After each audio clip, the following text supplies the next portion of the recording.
შეერატონ მეტეხიბალაში გრიგოლ რობაქიძის დაბადების 129 წლის თავისადმი მიძღვნილი საერთაშორისო სამეცნიერო კონფერენცია გაიხსნა.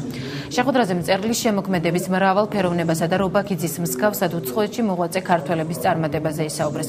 პროგრამის ფარგლებში კომპანია Boston Trans-ის პრეზიდენტმა ქართველმა დოქტორმა თენგიზ ტყებუჩავამ საქართველოში გულისა და სიმსივნის ინოვაციური მეთოდების შესახებ პრეზენტაცია წარმოადგინა.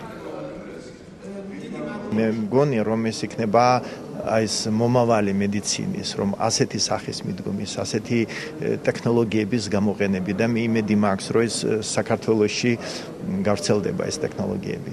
საქართველოსთვის მსგავსი ტექნოლოგიები, მსგავსი ცენტრი, ოღონდ მხოლოდ ლაპარაკში და საუბარში კი არა, რეალურად არსებული, რაც შესაძლებელია რომ ბატონ თენგიზის დამსახურებით და გრიგოლ რობაქიძის უნივერსიტეტის დამსახურებით თბილისში შეიქმნას ჯერ და მერე საქართველოს სხვა რეგიონებში გადავიდეს, თუ აი ასეთი რაღაცა შეიქმნა, ხო?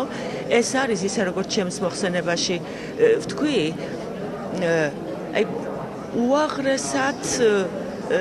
უაღრესად მნიშვნელოვანი